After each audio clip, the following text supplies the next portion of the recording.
about this more with Peter Mathews. He's a professor of political science at Cyprus College and author of Dollar Democracy with Liberty and Justice for Some. He joins us live from Los Angeles. So we know that the gap between the two in California, it's pretty small, and yet he has said that he will continue to run for as long as possible. Does that come as a surprise to you? No, it doesn't. From the very beginning, Bernie Sanders was in this to continue and to run a political revolution, a social movement, and he wants to get his message out at the end in the convention, and he wants to win. He wants the super delegates to think twice about who can actually beat Donald Trump. Now, let me say something. There's a lot of crisis going on right now in America that people who are supporting Bernie have seen, and that has to do with the gap between rich and poor, which he spoke about in the speech, the lack of educational affordability for students who are in debt. Tuition should be free, he says. And same thing with health care. All those issues are being addressed by his campaign. That's why he had the enthusiasm. And Hillary Clinton has to find a way to connect with that enthusiasm, to be able to utilize it. And that's going to be a very big challenge for her. Yep, as you say, because she needs to get his supporters if he is if he is thrown out when we get the results from California. Do you think she'll be able to do that? Because she's also been dipping her toe into the Republican camp.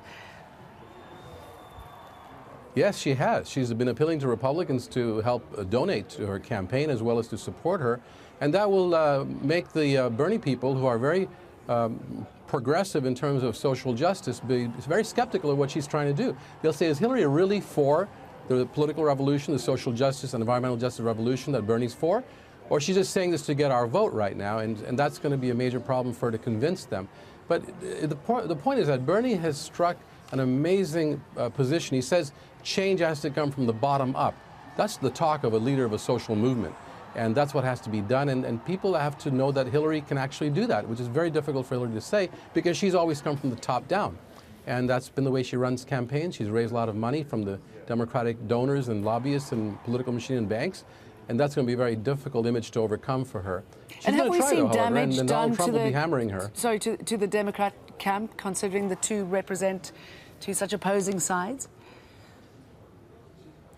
Absolutely very difficult for the camp to reconcile the differences unless the leader, whoever becomes the nominee, will let this play out all the way till the convention. The Hillary people, and Hillary should not be calling for Bernie to give up and to stop right now and unify the party. They should allow him to go full force all the way to the convention and then have it out there with the superdelegates getting a chance to decide in the end who will be the nominee. And I think the best way Hillary can get support is if she goes along with that and says that she will carry the banner of progressive politics that Bernie has actually been carrying all this time. That's the only way she can have a chance to get the Bernie supporters and to beat Trump, if at all. What do you make of Donald Trump's performance and the fact that for, I think it's the second time he's used a teleprompter? I think he's really trying to change his game and his approach and his apparent attitude toward people. He's coming up without the teleprompter.